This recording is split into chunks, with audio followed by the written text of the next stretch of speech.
नमस्कार दोस्तों, आप सबका स्वागत है हमारे आपके चैनल में। आज हम चर्चा करते हैं किसानों को लेकर। किसान को लेकर हरियाणा के अंदर दो ही ऐसे नेता हैं जो इनकी समस्याओं को सरकार के रूबरू करा रहे हैं। सरकार जो गलतियां कर रही है उनको बता भी रहे हैं, लेकिन जो भूमिका विपक्ष ने निभानी चाहिए वह सिर्फ दो विधायक, एक अभय सिंह चौटाला और एक बलराज कुंडू, दो ही ऐसे शख्स हैं जो किसानों की समस्या को लेकर जनता के बीच जा रहे हैं, जनता की आवाज़ उठा रहे हैं। बाकी सब मौन बैठे हैं। पता नहीं, ऐसे लगता है जैसे देववाणी समझ के कि सरकार ने कोई जो घोषणा की है वो देववाणी है और अपना चुपचाप बैठे। तो बलराज कुंडू ने इसी सिलसिले में कई मंडियों का दौरा किया और गोला चीका भी पहुँचे और गोला चीका में प्रेस कॉन्फ्रेंस की।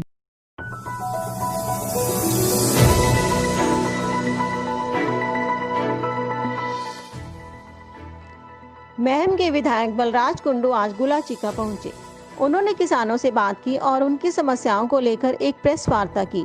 बलराज कुंडू ने कहा कि जो बीजेपी सरकार नीति लेकर आई है, एक राष्ट्र एक बाजार, यह आने वाले समय में किसानों के लिए बहुत ही घातक सिद्ध होगी। मीडिया के साथियों के माध्यम से सरकार से पूछता रहा हूँ और आज फिर भी पूछना चाहता हूँ कि जो फरमान माननीय मनोहर लाल जी ने हरियाणा प्रदेश के लिए सुनाया था, जो आज उन्होंने किसान के आंदोलन को देखते हुए यू टर्न किया उस पर, और वो भी एक टेम्परेरी यू टर्न है, उसके बावजूद भी कैथल में आगे उन्होंने लोगों को अपना स्पष्टीकरण और समझाने की कोशिश की है पानी के ऊपर। मैं मानता हूँ पानी की गंभीर समस्या है, पानी के लिए चिंतित होना चाहिए, सभी को चिंतित, लेकिन आप पानी की चिंता सिर्फ किसान को करनी है क्या?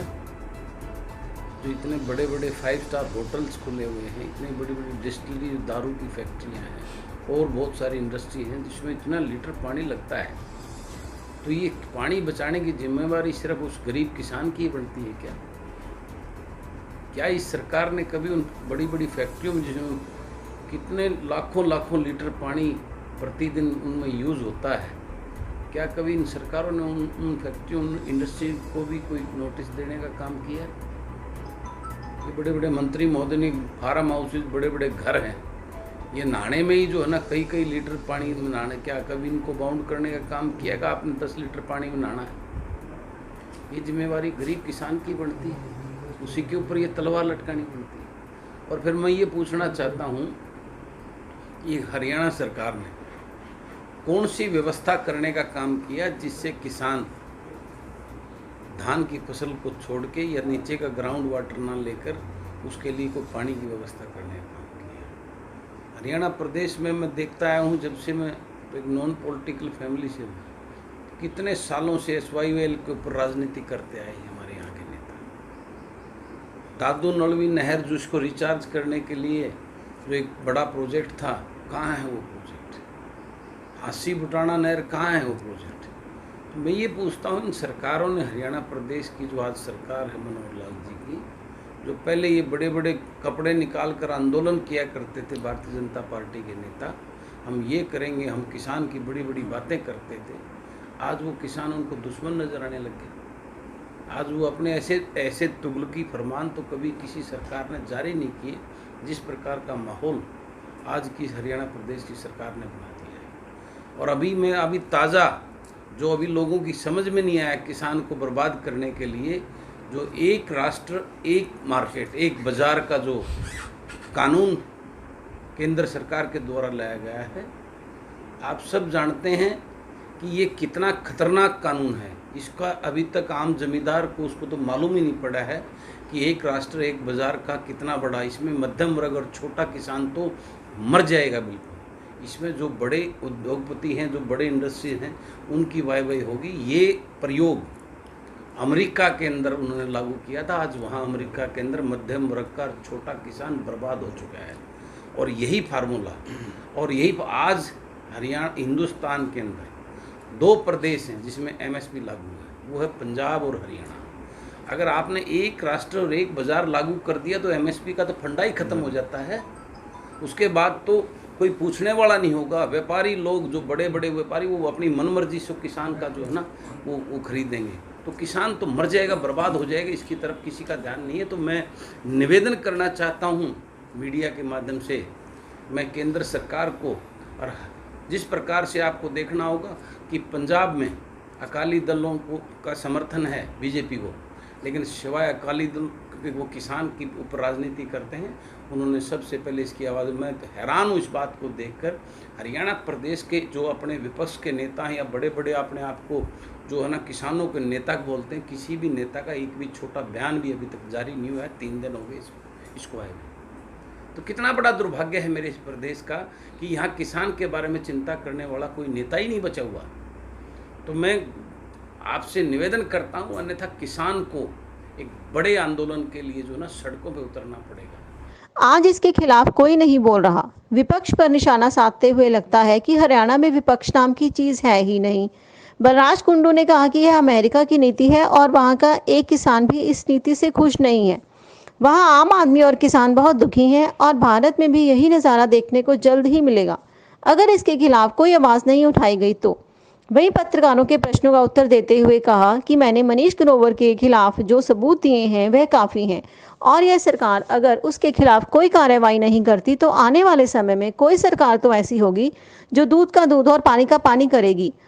और वहीं मंत्री पद को लेकर जवाब देते हुए कहा कि बलराज कुंडू के घर के सामने 3 दिन तक मंत्री पद का ऑफर लिए बीजेपी सरकार के नुमाइंदे बैठे रहे, लेकिन बलराज कुंडू ने उनको एक ही बात कही कि मैं औरों की तरह व्यापारी नहीं हूं, मैं किसानों का और जनता का हितैषी हूं।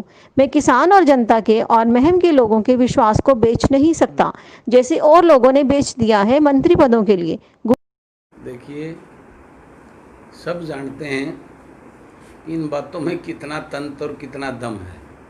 मैं रोज़ इस सरकार के समर्थित और भारतीय जनता पार्टी के विधायकों से मिलता हूं और वो जिस प्रकार का रोना रोते हैं कि उन विधायकों के जो है ना थाने के एसएचओ भी फ़ोन नहीं उठाते, बड़े अधिकारियों की तो बात ही छोड़ दो आप। आज जिस प्रकार से अफसरशाही हैवी है, उसके कारण भी आप जानते हैं यहाँ सिर्फ एक ही राजा है, बाकी सब प्रजा हैं। और राजा के आदेश जो होते हैं वो उसी की पालना होती है, बाकी सब किसी को विधायक कर उसका। यहाँ हिंदुस्तान के अंदर लोकतंत्र नहीं है, यहाँ तो एक छत्री हिटलर राज है। और हिटलर राज में तो हिटलर की चलेगी, उसके बाकी जो शिल्पा सालार उनको कौन पूछता बेचारा। रियल ट्रूथ, सच्चाई यही है। देखिए, जो आरोप लगाए थे ना, वो आरोप नहीं, वो सच्चाई थी और मैंने पूरे तथ्य के आधार पर दी थी। अब जनता की अदालत में मैंने दे दिया और उसको ऐसा हाल करेगी वो जनता कि वो अपने पूरे जीवन काल में उससे या उसके परिवार से कोई जो है ना वहाँ पार्षद भी बनने की हिमाकत नहीं कर पाएगा। ये मैंने उसकी पोल खोल दी है और आने वाला तो समय बताएगा।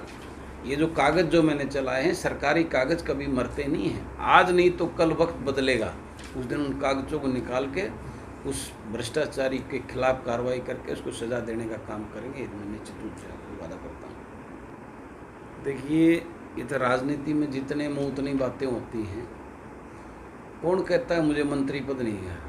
मेरे को तो दरवाजे पे 3-3 दिन बैठे रहे मंत्री पद देने के लिए, लेकिन मैं इस लोगों की सेवा करने के लिए आया हूँ। वहाँ मोल भाव करके जो है ना उनके प्यार को, उस आशीर्वाद को और उनको विश्वास की बोली लगाने के लिए नहीं आया हूँ। आप मेरी बात का मतलब समझिए। 3-3 दिन तक मेरे दरवाजे पे जो है ना मुझे मंत्री पद देने वाले जो है ना वो अपने झोड़े ले बैठे रहे। अभी इसमें दान दक्षिणा डालो, आपको कैबिनेट मंत्री देते हैं, लेकिन बलराज कुंडू सेवा करने के लिए और उनकी लड़ाई लड़ने के लिए आया है। मोल भाव करके उनके उसको विश्वास को बेचने के लिए नहीं, इस राजनीति के अंदर आया है, राजनीति करने आया है। गुलाचीका से सुरेंद्र वधावन के साथ अशोक सोनी की रिपोर्ट।